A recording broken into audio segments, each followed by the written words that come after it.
Đâu quay tiền nó sao này kìa. Sao chưa? Mà thì có đúng rồi. Mà thì có lọ. Chả đó. Nó còn là xe kìa, không có tính cái gì. Dê. Sao còn lại cái khí của lại. Dê. Dê. Dê. Thì tôi tưởng nó thế à? Cái này thấy cái gì nó chỉ có con gì lú luôn liền. Bây giờ đây bây giờ. Giờ mình đợi theo cho nó sinh hiện cho này. Có tâm từ lúc à? Nó thì nó bây giờ. Sao hai ly của nhân do có ở trên sáng nè. Thì đó. Là giấy nhỉ của là lại. Như chính cứ nè. Nô. Có tâm từ lúc à? Thì ta là. Sẽ nói chi nè. Sẽ hai bây giờ. Chỉ lúa cơ thế nè. Mình ra một từ lúa thế nó sẽ lên từ nhẹ là tôi cho một vào nhà thôi.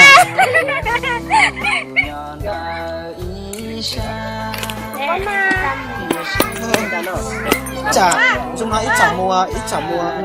Yeah. Ít chả mua. Chỉ tên là nó luôn xí đó. Ta nhiều bây giờ. Nhớ lòng hả tua tụi nó nè.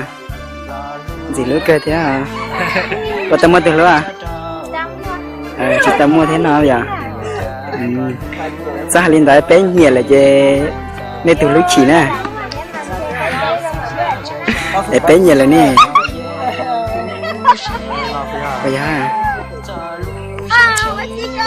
cái lần đầu nó xí phì cái đến nên chưa bảo xí phì.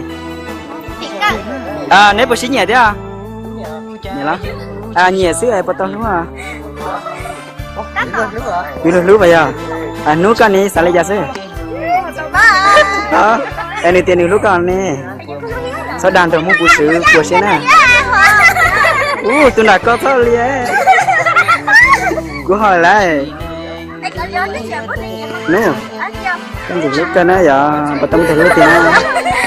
Chỉ tâm từ lúc sao đàn thằng mua củ sứ của xe nè. Dạ.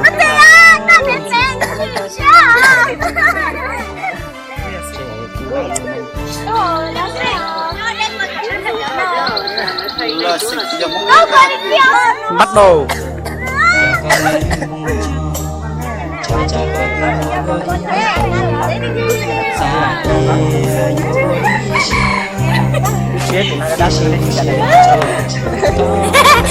Đây là nước xanh ít tè.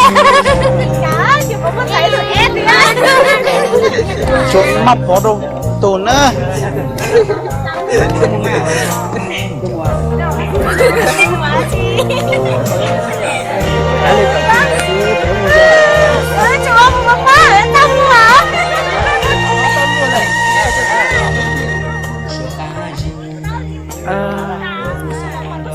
Mình xem gì luôn nữa thì nó chỉ vô nè.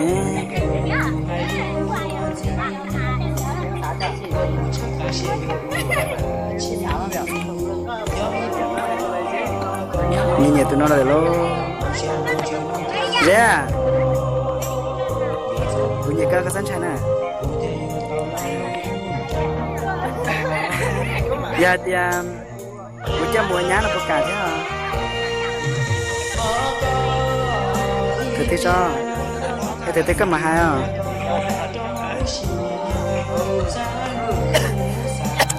Chả cú chào chẳng được chỉ ba bên nữa.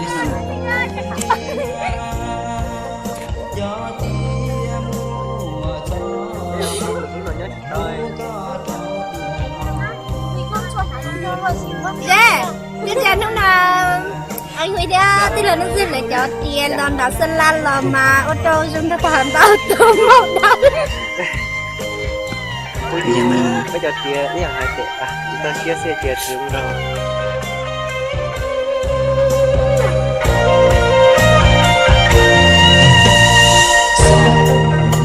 Con lấy hoa trai con từ mùa đôi ý tù xa tia vô ý xia tia chỉ lu xia nó cho chỉ tao tia vô lý cha cụ tia vô lu tao có tụi này trong lòng xia lu nó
cớ